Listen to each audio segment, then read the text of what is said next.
Hello guys, स्वागत है आपका गोट डोमेन की एपिसोड नंबर 06 में। चलिए अपनी एपिसोड को शुरू करते हैं। एपिसोड की शुरुआत होती है हमारे उसी यंगी से कि अपने घर के मेन गेट के जस्ट सामने होता है और यही ठान लिया होता है कि वो बहुत ज़्यादा पावरफुल बनना पड़ेगा उसको, और वो बहुत ज़्यादा पावरफुल ही बनेगा और अपने आप को स्ट्रॉन्गर बनाएगा। ना हो सके वो 3 महीने से पहले जो इनर कॉम्पिटिशन होने वाला है, इनर सेक्टर कॉम्पिटिशन के लिए भी उसे बहुत ज़्यादा पावरफुल बनना पड़ेगा, जिससे वो उस लड़के यानी जो लियू फैमिली से उसको हरा सके। उसके बाद हमारे हीरो को ट्रेनिंग करते हुए दिखाया जाता है और हमारा हीरो यहाँ पर बहुत ज़्यादा हार्ड ट्रेनिंग कर रहा होता है और कुछ ऐसे बड़े बड़े से वैसे होते हैं कुछ लकड़ी के डंडे, उनको नुकीला करके वो एक तरह से तीर की तरह बना लेता है और तीर बनाने के बाद उसको सामने की तरफ थ्रो करके मारता है और वो पेड़ों के अंदर से होता हुआ दूसरे पेड़ पे, दूसरे पेड़ से तीसरे पेड़ में लगता है। इससे हम देख पाते हैं कि हमारे हीरो की जो स्ट्रेंथ होती है ओवरऑल वो भी काफ़ी इंक्रीज हो गई होती है। वो यहाँ पे बहुत ज़्यादा हार्ड ट्रेनिंग कर रहा होता है ना, इसीलिए अरे हीरो ने यहाँ पे 3 पेड़ के अंदर छेद कर दिए होते हैं, वो भी एक उस लकड़ी के डंडे के साथ। तो यहाँ पे वो कह रहा होता है कि देखा जाए तो मेरी स्ट्रेंथ भी काफ़ी ज़्यादा बड़ी है। स्ट्रेंथ की प्रैक्टिस तो हो गई, अब मुझे टेलिस्मैन बनाने की भी प्रैक्टिस कर लेनी चाहिए। जिनको नहीं पता कि टेलिस्मैन होता क्या है, तो टेलिस्मैन वो पेपर होता है जिसपे आप कुछ लिखावट करते हो और उस लिखावट के जरिए आप उस टेलिस्मैन का अगर इस्तेमाल करोगे तो आपको कुछ सुपर पावर्स मिल जाएगी, मतलब कुछ मैजिकल ताकतें मिल जाएगी। किसी ने यहाँ पे टेलिस्मैन पे एक हमला लिखा या फिर गायब होने की टेक्निक या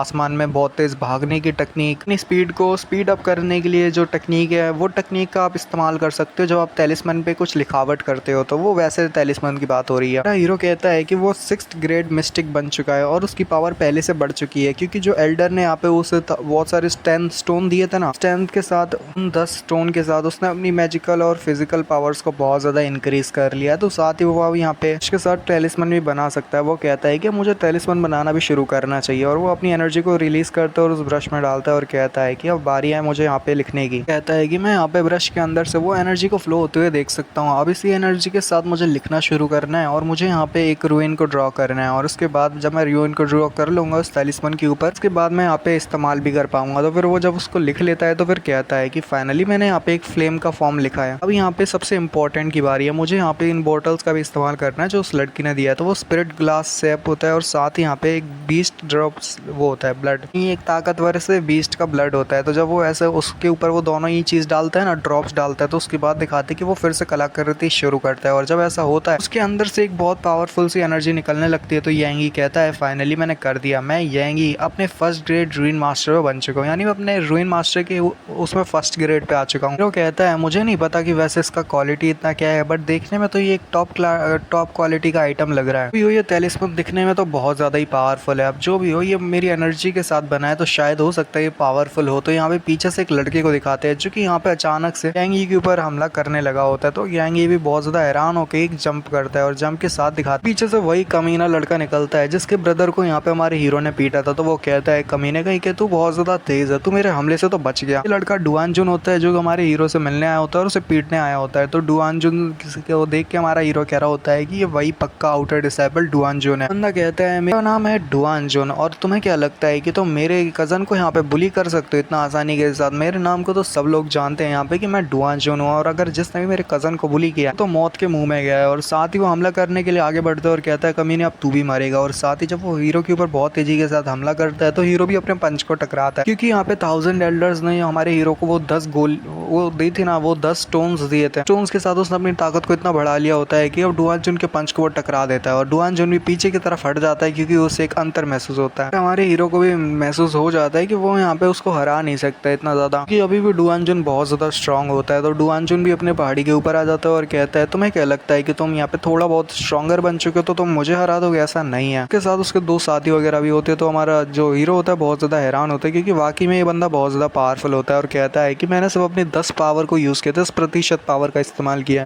याद रखना कि अगले जो ब्लो होगा यानी अगला जो वार होगा उस वार के साथ मैं तुम्हारा काम खत्म कर दूंगा। तो हीरो कहता है कि 1 सेकंड जरा रुको, तो मुझे बात एक करनी है तुमसे। तो यहाँ पे डुआनजुन भी नीचे उतर आता है और कहता है अब तुम अपनी जान की भीख मांगने वाले हो मुझसे, तो मुझे बता दो मैं तुम्हारी जान की भीख दे दूंगा, यानी कि तुम मेरे सामने घुटने टेक दो, कुत्तों की तरह बर्ताव करो और 4 बार कुत्ते की तरह घूमो, तो हो सकता है मैं शायद तुम्हें जाने दूं। अरे उजी वो कह रहा होता है, सॉरी हमारे यांगी कह रहा होता है कि चलो ठीक है अब तुम ऐसे चाह रहे हो तो क्यों ना हम यहाँ पे एक डुअल कर लें, एक डुअल टू डेथ, यानी वो लाइफ एंड डेथ बैटल। बंदा भी कहता है हमारा डुआनजुन की क्या वाकई में तुम तैयार हो यहाँ पे मुझे एक चैलेंज दे रहे हो कि यहाँ पे हम लाइफ एंड डेथ बैटल करें? तो तुम्हें लगता है कि तुम मुझे हरा सकते हो? तुम वाकई में इस हिस्ट्री के सबसे बड़े कमीने कचड़ा हो जो कि यहाँ पे मेरे सामने भिड़ने के लिए आया है, बट उसको बाद में पता चलेगा कि वही पिट बैठ जाएगा। यंगी कहता है क्या हुआ, तो इसका मतलब साफ साफ नहीं है कि तुम मुझे मना कर रहे हो क्या, तुम मेरे चैलेंज को एक्सेप्ट करने से डरते हो, तुम्हें लगता है कि तुम ही हार जाओगे। तो यहाँ पे हमारा डुआनजुन भी कहता है कमीने तेरे को क्या लगता है कि मैं तेरे चैलेंज को एक्सेप्ट नहीं करूंगा, तो मैं यहाँ पे तेरे से डर रहा हूँ। ठीक है, अब तूने मेरे को चैलेंज किया तो सबके सामने तो ये तो और भी बढ़िया होगा कि लाइफ एंड डेथ बैटल के सामने मैं सबको दिखाऊंगा कि अगर जो भी मेरे भाई को यहाँ पे कुछ भी करने की कोशिश करेगा तो उसके साथ मैं क्या करता हूँ। यहाँ पे हमारा यंगी भी कह देता है अच्छा ठीक है, फिर तेरे को इतना ही कॉन्फिडेंट है तो मिलते हैं हम यहाँ पे प्लेटफॉर्म के ऊपर जो लाइफ एंड डेथ प्लेटफॉर्म है। उसके बाद हमें लाइफ एंड डेथ प्लेटफॉर्म का सीन दिखाया जाता है जहाँ पे लाइफ एंड डेथ बैटल्स होती है। तो वहाँ पे एक बंदा चिल्ला रहा होता है और जोरों शोरों से कह रहा होता है कि चलो जल्दी से अपनी बैटल पे बेट लगाओ, यानी कि ये जो बैटल होने वाली है इन दोनों लड़कों पे चाहो तो बेट्स लगा सकते हो और हमारी भी यहाँ पे कमाई हो जाएगी। तो चलो सभी लोग आगे बढ़ो और बताओ कि यहाँ पे कौन जीतेगा, येंगी या फिर डुआनजुन। ये बैटल बहुत पावरफुल होने वाली है, लाइफ एंड डेथ बैटल है जिसमें कोई भी मर सकता है। तो वहाँ पे हमारी वही प्यारी क्यूट लड़की भी जा रही होती है जो कि यहाँ पे हमारे हीरो से पहले भी मिली थी। वो देखती है कि यहाँ पे बहुत जोरों शोरों से यहाँ पे बैट लगाई जा रही है, तो वो लड़की भी बहुत ज्यादा हैरान होती है और कहती है कि यहाँ पे आखिर चल क्या रहा है, चलो मैं भी देख लेते हैं। तो यहाँ पे पीछे से एक लड़का जो होता है वो बोल रहा होता है कि यहाँ पे जरा देखो तो एक छोटा सा सर्वेंट ने यहाँ पे एक आउटर डिसाइपल को चैलेंज किया है। तो एक आसान सी बेट होने वाली है जिसमें आप बहुत सारा पैसा कमा सकते हैं। उस आउटर डिसाइपल यानी कि डुआनजुन की बात कर रहा है, डुआनजुन के ऊपर पैसा लगा के हम यहाँ पे बहुत पैसे कमा सकते हैं। तो यहाँ पे एक और बंदा कह रहा होता है कि तो और भी अच्छी बात है कि यहाँ पे वो जो लड़का है जिसके साथ डुआनजुन फाइट करने वाला है या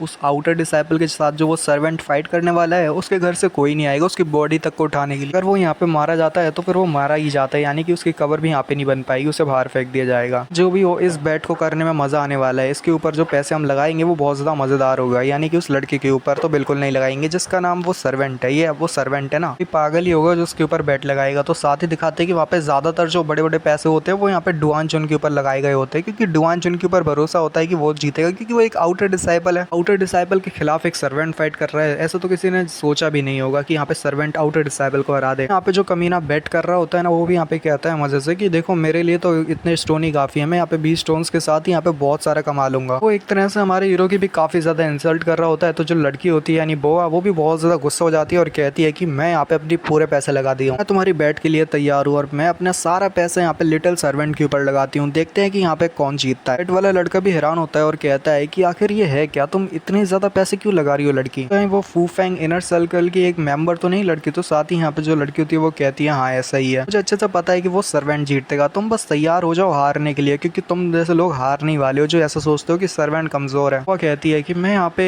इस कमीने को छोड़ूंगी नहीं, ये लोग यहाँ पे एक तो मेरे ऊपर भी बहुत ज्यादा कम आंक रहे हैं और साथ ही यहाँ पे लिटिल सर्वेंट को भी बहुत ज्यादा कम समझ रहे हैं, जिससे मैं सुबह मिली थी जैसे मेरे को तो इस तरह से देख रहे हैं जैसे मैं बैट कर रही हूँ, लड़का यहाँ पे हारने वाला है। मुझे इस फेस को देखने के बाद बहुत ज्यादा गुस्सा आती है। यहाँ पे जो बैट लगाने वाला बंदा होता है वो कहता है अच्छा ठीक है हमें कोई दिक्कत नहीं है, हमें तो और उल्टे पैसे मिल जाएंगे और वो भी बहुत ज्यादा मिलेंगे, जब तुम हार जाओगी तो समय तुम्हारे पैसे बांटे जाएंगे। सभी को अच्छे से पता है कि यहाँ पे एक सर्वेंट कभी भी एक आउटर डिसाइपल को नहीं हरा सकते, तो देखने में भी मजा आएगा कि तुम भी देखना कि कैसे तुम्हारा वो लिटिल सर्वेंट हारता है। वो बोआ भी बहुत ज्यादा गुस्सा हो जाती है और सभी के ऊपर गुस्सा करते हुए कह रही होती है कि चलो देखते हैं कि तुम्हारा वो जो आउटर डिसाइपल है वो मेरे लिटिल सर्वेंट को हरा भी सकता है या नहीं, देखने की वो कैसे उसको हरा देगा। बंदा जो बेट लगाने वाला होता है वो कहता है कि फिर तुम तैयार हो जाओ, अगर तुम्हारा वो लिटिल सर्वेंट जीत जाता है ना तो हम यहाँ पे बहुत सारे लोग हैं, तो हमारे बहुत सारे लोगों का पैसा सारा तुम्हें मिल जाएगा, हमने जो पैसे दिए हैं उसका भी तुम्हें सारा डबल का डबल हो जाएगा। तो देखो तो क्या अगर तुम्हारा लिटिल सर्वेंट जीत जाता है तो अपना भला करना। उसके साथ ही यहाँ पे उस लड़की को यानी बोआ को और ज्यादा गुस्सा आ जाती है, वो अपने पास से एक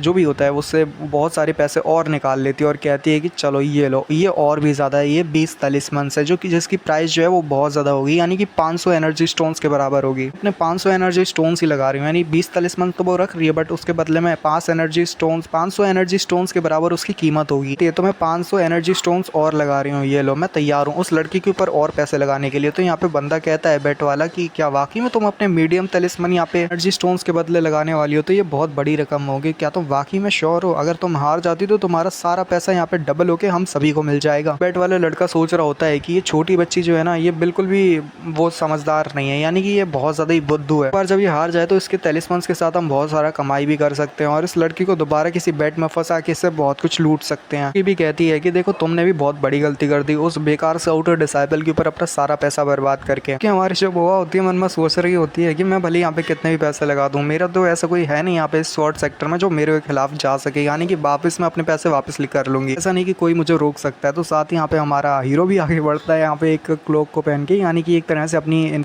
वो अपना को छुपा के अपने ऊपर ही 50 स्टोन लगा देता है और कहता है कि मैं यहाँ पे येंगी के ऊपर बैट करता हूँ। मतलब कोई तो उसे जानता नहीं, तो वो कह रहा होता है कि मैं येंगी के ऊपर पैसे लगा लगा रहा हूँ। हमारी लड़की भी बहुत ज्यादा हैरान होती है कि आखिर ये लड़का कौन है जो यांगी को जानता है और यांगी के ऊपर इतना पैसा लगा रहा है। यहाँ पे एक बंदा ना हंस रहा होता है और कह रहा होता है कि इसमें कोई भी अचंभित बात नहीं है, यानी कि कोई भी ऐसे हैरानी की बात नहीं है कि कोई यहाँ पे आया और वो भी अपने चेहरे को ढकते हुए यांगी के ऊपर पैसे लगा दिए सारे, जिससे वो दिखा सके कि यांगी यही जीतेगा। नहीं चाहता कि लोगों को पता चले कि वो एक बड़ा इडियट है, तो इस वजह से वो यहाँ पे एक क्लोक पहन के आया है। यहीं पे ये वाले एपिसोड का एंड होता है और सभी को पता चल चुका होता है कि वो यांगी ही होता है। यहाँ पे ये वाले एपिसोड का एंड होता है। नेक्स्ट एपिसोड में यहाँ पे आगे डुआन जुन और साथ ही यहाँ पे हमारे हीरो की फाइट भी होगी और यहाँ पे लड़की भी होगी, यानी कि वो हमारे हीरो की फुल बैटल को देखने वाली है। नेक्स्ट एपिसोड में मिलते हैं, तो तब तक के लिए sayonara, peace out, bye bye.